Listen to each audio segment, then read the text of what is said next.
nawe abona umwanya. When we have a guest, we want to give him enough time. But when I am here, nubwo twakomeza worship because this is how the Spirit of God wants it. ndashimira Imana rero ko nibimfata tukaririmba murambabarira. I thank God for if I am led to sing, you bear with me. Yesu abaho umugisha. Yesu abaho umugisha. Reka duhere wenda ku murongo wa kangahe? Psalm 2.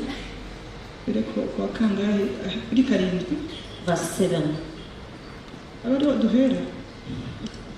Nsaba ilete zanjye bazima. Ndavuga ryategeka Uwiteka yambwiye ati uri umwana wanjye uyu munsi ndakubyaye. Vuga ngo uyu munsi turavutse. We are born today. Nsaba nzaguha amahanga ngo abe umwandu wawe. Ask, I will give you the whole world. Nabo ku mpera y'isi ngo batware. And the uttermost parts of the earth for thy possession. Yes. Ko ntari kuhabona mu Kinyarwanda. Kiste sale. Ari kuhabona? Ndavuga ryazina 12. Musome urya mwana hansomere muri 12. Musome urya mwana kugira ngo atarakara mukarimbukira mu nzira. Basubiremo kandi. Musome urya mwana kugira ngo atarakara mukarimbukira mu nzira. Amen. Amen. Ndibaza ko abantu bari hano barabizi. I believe the people here know. Na Bibiliya iravuga ngo mutinye Imana mutinye n'umwami. The Bible says, fear the Lord and honor the King. Buriya ndumva abagabo bari hano babyumva. I believe that men who are gathering tonight can comprehend. Iyo ufite byose ukabura icyubahiro cyawe. When you have everything but you lack honor, urahungabana. You are discouraged. Mutekereze rero Imana. Think about God now. Mutekereze waturemye. Think about our Creator. Ibintu byose, all the things, twakwirengagiza. We can just despise it. Ariko kumuha icyubahiro cye. But honoring Him. Kumuha icyo akwiriye agasangira n'abantu. Honoring what He is worth it.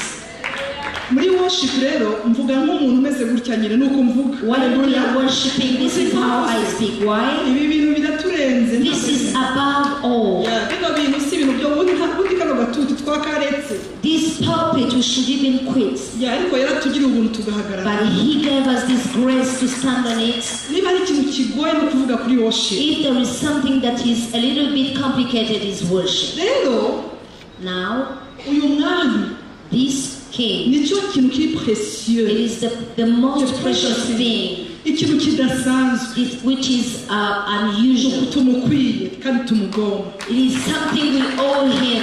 Bibiliya iravuga ngo indimi zose. The Bible says all tongues. Badushire mu Efeso 2, Abafilipi 2:10 na 11. Philippians 2:11. Tubanze dusome ibyanditswe hanyuma tugendane. Abafilipi 2:10 na 14. Philippians 2. Hanyuma baradusomera n'Abaroma nyuma 14:11. Reka tuhasome ngo kugira ngo amavi yose, vuga ngo yose. Say all. Ni yose. All. Na y'Abaporoso, Abapentekote gusa. Are they from the Pentecost? All the people. Kugira ngo amavi yose, all the knees, apfukame, kneel down. Mw'izina rya Yesu. In the name of Jesus. Angelique, twifashishije twenyine. Hallelujah. Amavi yose apfukame. Hallelujah. Mw'izina rya Yesu. In the name of Jesus. Ari ibyo mu ijuru. Be it in heaven. Cyangwa ibyo mu isi. And on earth. Cyangwa ay'ibyo munsi y'ijuru. Even beneath. Amavi yose. All the knees. Ay'abakire n'ay'abakene. Be it for the rich and the poor. Ay'abakijijwe n'abadakijijwe. The saved and unsaved. Ay'abavutse ubwa kabiri n'abataravutse ubwa kabiri. Born again and those who are not born again. Ndumva naje kubwiriza yose. To preach all the knees. Ay'abapatre n'ababishop. The knees of apostles. Ay'abakristu n'abatarabakristu. The Christian and the people who are Amavi yose apfukame. the knees. Mw'izina rya Yesu. In the name of Jesus. Ayo mu ijuru. Be it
14:11. Abaroma 14 ku murongo wa 11 Romans 14:11. uko nitwa. Haleluya Yesu.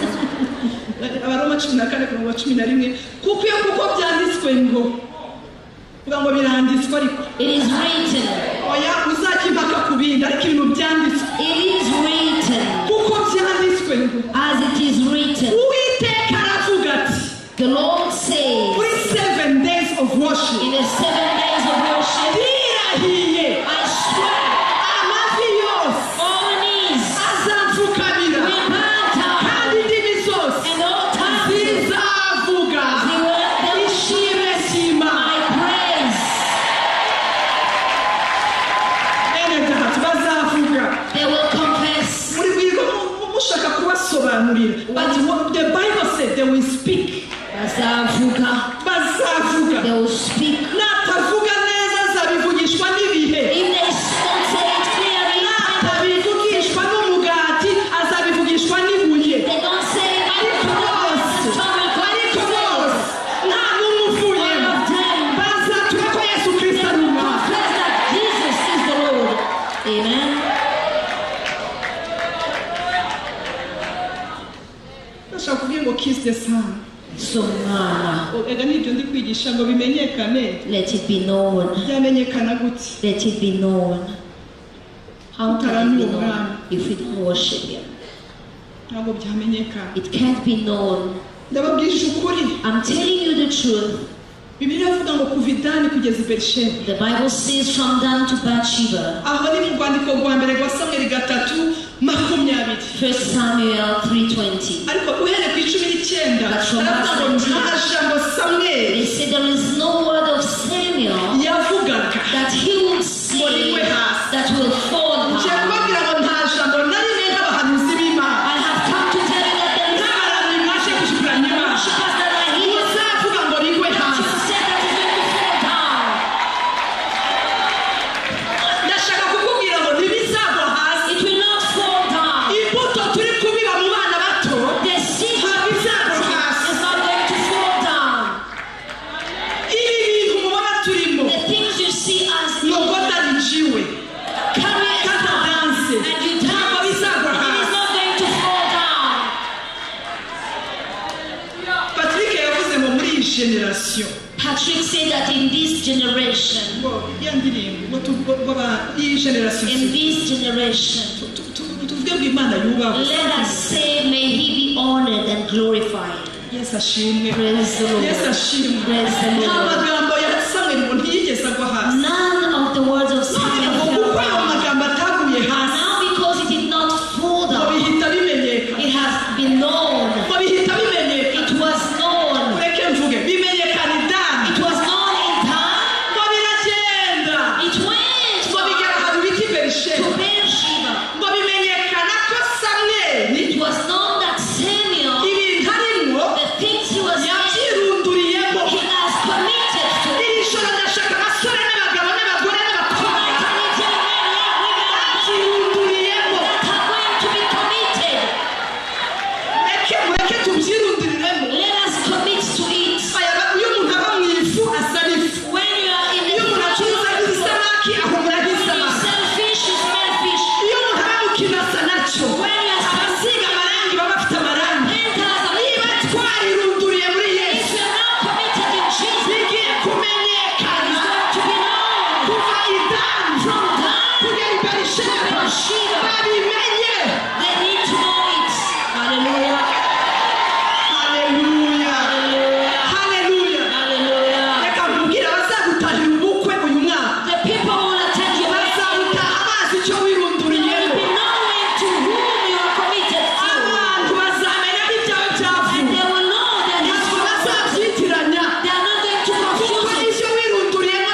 them say, ibi truly, Angelique na Mignone n'abandi bose they are in truly. babyirunduriyemo. They are committed to it. Hallelujah. Oya reka ubyirundururemo Fall into it. maze bikugire And then it's maze bikuzamure it's going to maze bigushyira hamwe it's going to uplift you. So the night that seals the key, we are passing by. Oh, there's seven.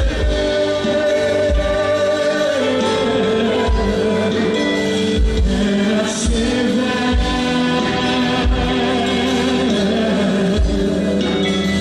There's seven.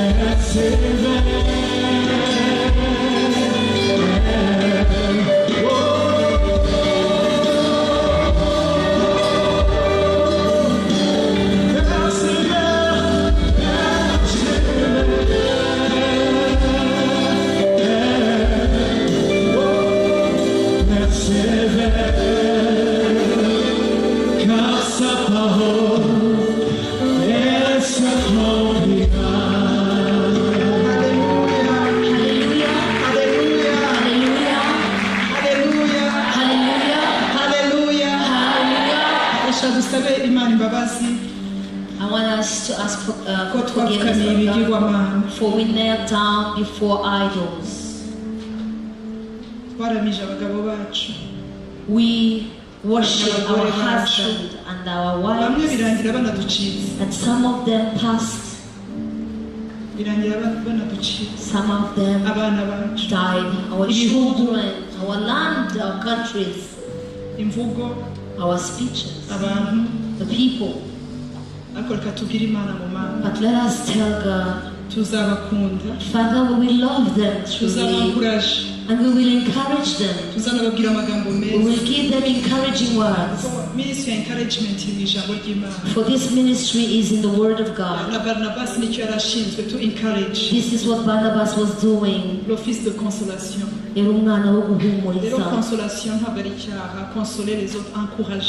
Encouraging others and consoling others is not forbidden, but we don't have to worship them. Amen. We worship our works, our jobs. Some of us worship our studies. It is a lot that we worship. Some of us worship food. It is a lot. But we're going to ask for the forgiveness. Whether you kneel down or lie down or stand or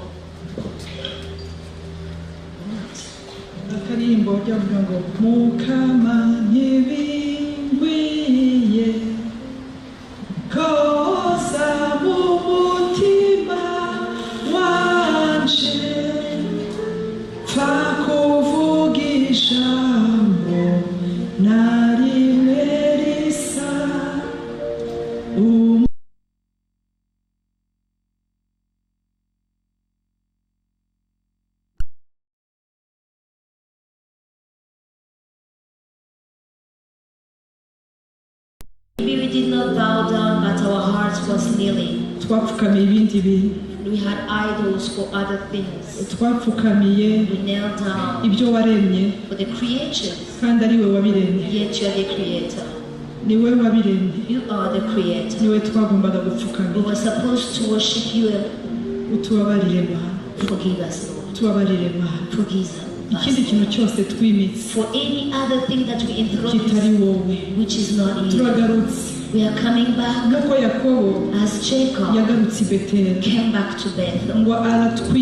And then he arasenya and he ibigirwamana destroyed byose all the idols. ngo avuzana n'umuryango And he brought his family. basenya ikibi They cyose destroyed every idol in them. ngo ahari beteli Where was Bethel? hahinduka el beteli Had become El Bethel. mana turagarutse Lord, we are coming back. beteli ni inzu yawe Bethel is your house. ariko el beteli But El ni Bethel imana y'ibeteli is the God of Bethel. mana turakugarukiye Lord, we're coming back to you. twibutsa aho twavuye tuka We are remembering where we fell from. utubabarire bivuye ku mutima Lord, forgive us from the wongere within. utembeshe imvura kuri twe And let your rain come to ijambo our soul. ryaratubwira muri zakariya Your word says in umuntu Zechariah wese uzazamuka i that yerusalemu everyone that is going to climb to akajya Jerusalem kukuramya and go to worship you, uzagusha imvura iwe you will bring the rain to their house. tugarurire imvura mama Bring the rain, O God. tugusabye imvura mama We pray for the rain. tugusabye imvura nk'itorero Pray for the rain as a church. tugusabye imvura nk'igihugu Pray for the rain as a tugusabye imvura nation. nk'abanyarwanda And we pray for the rain as n'abarundi one. n'abanyekongo The n'abantu bose bari people online in this great tugusabye region. imvura We pray for the rain. tugusabye imvura We pray for the rain. uyigushe muri twe Bring it in our ibihe lives. byacu That's our byongere times. bimere nk'ibya Be kera revived like the ancient muri time. hagati muri iyi myaka In these years, imirimo yawe muri twe let your work in our yongere midst imenyekane be manifest and tangible. utubabarire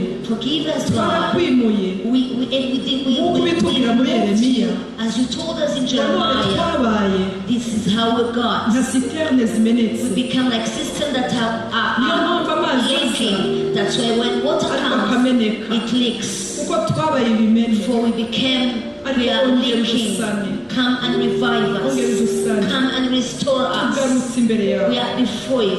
kuvoma n'ibyishimo Let us fetch with your mariba joy y'agakiza and give us the salvation. dusukeho amazi Bring your water.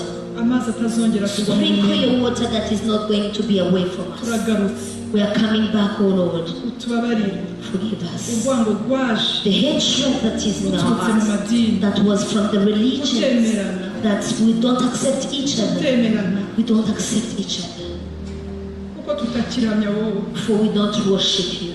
turamye ibintu We worship other things. tubabarire Forgive us, God. tubabarire Forgive us, Father. abandi turaramya ibihugu Others we are worshiping our abandi land and turaramya nation. amapasiporo y'ibihugu turamya Others we are worshiping the passport of our nationalities. utubabarire mama Forgive us, God.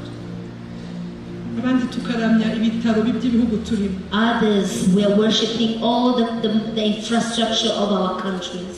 utubabarire mama Forgive us, God. turagushima We thank you nanone again uyu mwanya for this wonderful Tugirire moment. ubuntu That you bless us nk'abanyarwanda as Rwandans. ukaduha igihugu You cyiza gave us a land that is flourishing, gifite freedom of worship that has the freedom of worship. kuba turi hano As we're here tonight, in this turi hour, kukurana as we worship you, umudendezo it is the freedom we have kuko ubuyobozi bwiza because of our good leadership. butwemerera kukurana That we are worshiping you. ubuhe umugisha mana Bless our gira nation. neza perezida wa repubulika Bless our president ubuyobozi bwose and all the leadership, abaturage b'u rwanda all the bose citizens of this country, abaturage bose all the population in this bagusheho country. imvura Bring your rain to them. duhe imvura idasanzwe Give us a special rain, duhe imvura Lord. y'umuhindo Give us a special rain, the rain of the winter. dusukeho ibihe Give us good seasons that is unusual. uducuncumureho Bring your rain, O God.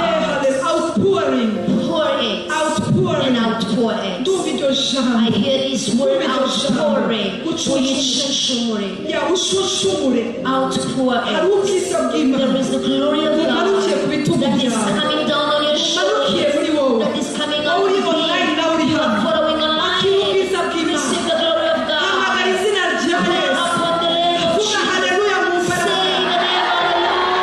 haleluya mu mbaraga Hallelujah. vuga haleluya mu mbaraga vuga haleluya mu mbaraga vuga haleluya mu mbaraga vuga haleluya